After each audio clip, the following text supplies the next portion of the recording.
Hey guys, welcome back to the To Crucible. Today we are going over Talons of the Eagle. It's an Iron Banner weapon, just recently got it, so I figured, you know what?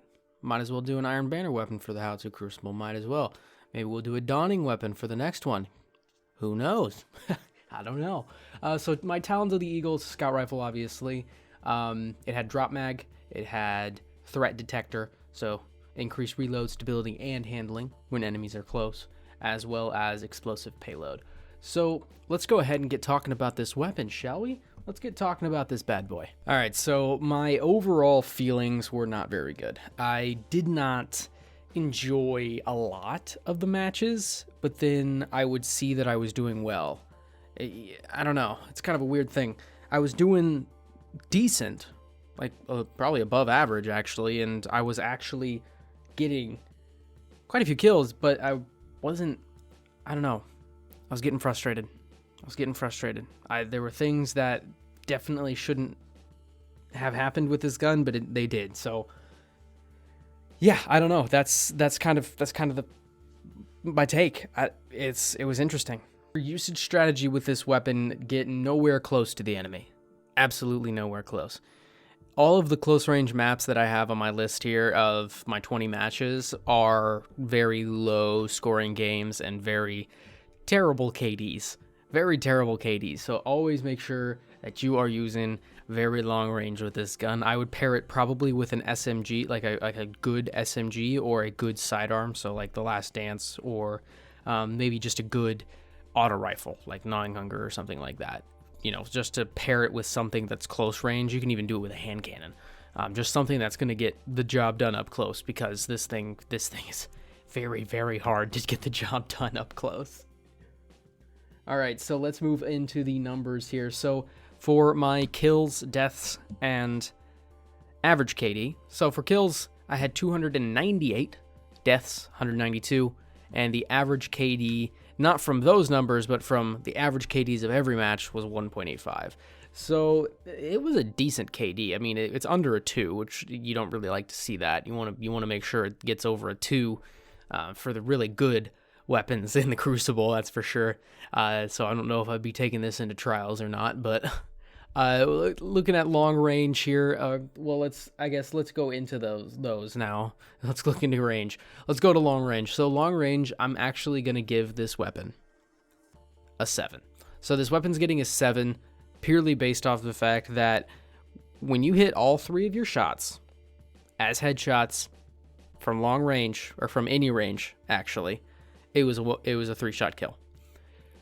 Hitting those shots, though, is very crucial with this weapon, and I kind of was bad with it, so I wouldn't say I was bad, okay? I wouldn't say I was bad. I had a 28-8 game, as well as a 16-3. So, you know, I had really good games with this weapon. It's just sometimes, you know, there are fights that you really expect to win, and then you lose them at that range because it's just a hand cannon. So, I mean, I didn't want to dock this weapon purely based off the fact that everyone else is running Hawkmoon and Ace of Spades. So, it's kind of how it goes. So, it gets a 7. For short range, it's getting a 4. Short range, it's getting a 4, purely based off the fact this thing is poo. Up close. It's poop. It's a scout rifle. It's not meant to shoot, you know, speedy quick, very close to you. It does not work. So, it's a 4. Recoil is actually a 10. Recoil is a 10 because it had 0 recoil. It was very nice. Very nice. Very easy going weapon. Easy going. Moving on to solo and team. So for solo, I'm only giving it a 5. It really was a toss-up a lot of the time. It just kind of depended on whether or not this guy didn't have a hand cannon or not. And that was just kind of the one thing. I got beat out by so many hand cannons.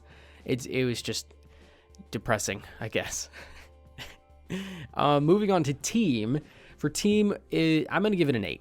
For team, I'm giving it an 8 because it did do well if I got a good 1 or 2 shots off on somebody and my teammate just picked it up, or they wounded them and then I got the last shot or 2 on them. And it was pretty seamless that way, because it is, again, a 3-shot headshot, but it's 4 to 5 body shots. It's not great. 4 to 5 body shots. It just sucks because a lot of the time you're getting beamed by a pulse rifle, or you're getting beamed by something else that's just way more powerful. Way more powerful. I would much rather go with a very fast scout rifle that does a little bit less damage, because these slow ones, I don't know if they're my forte. Not gonna lie. Okay, let's move on to effectiveness. So for effectiveness, you know how we calculate that. We take kills divided by the total amount of engagements, so kills and deaths, and then we multiply that by 10, and we got a 6.08. Moving on to frustration, I'm actually going to give this a negative 1.5. I actually was very frustrated in a lot of gunfights, just because I thought that this weapon could do more, and it didn't. I thought this weapon could do so much more, and it just didn't. It just didn't live up to exactly what I wanted it to do, and that's rough. Because I thought this weapon would be kind of nuts, because you see all these hand cannons, and they're literally a hand cannon, and they're murdering from such a long range. I kind of expect that. I kind of expect almost the same thing from these slow scout rifles. They're almost like mini snipers. Like, this thing literally could shoot across the map, no damage fall off. So, I mean, like, I was pushing the longest angles I could, you know, on, you know, bar that I get shot up by a sniper rifle. But I definitely think it deserves a negative 1.5, just because, gosh, I just wish it did more damage, or it was a little quicker fire rate. I mean, the rounds per minute's 150, so it's actually, like, really slow. But if it was just if it was a 200, or if it was maybe 185, it might be a little bit better. I don't know.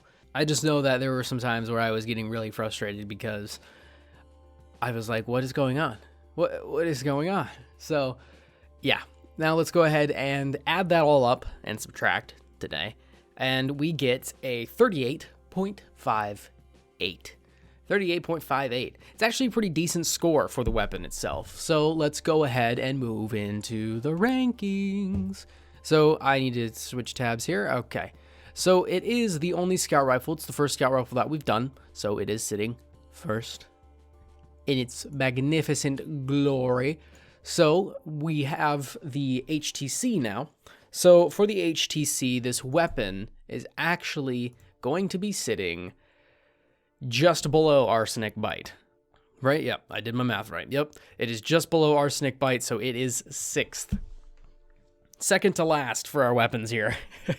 This did worse than a bow, and my goodness. But, you know, this weapon was decent. I just think that there are better scout rifles out there for sure. This one is just not great, and you'd expect it to be pretty decent at PvP, since it drops from the Iron Banner, but Destiny? Making sense?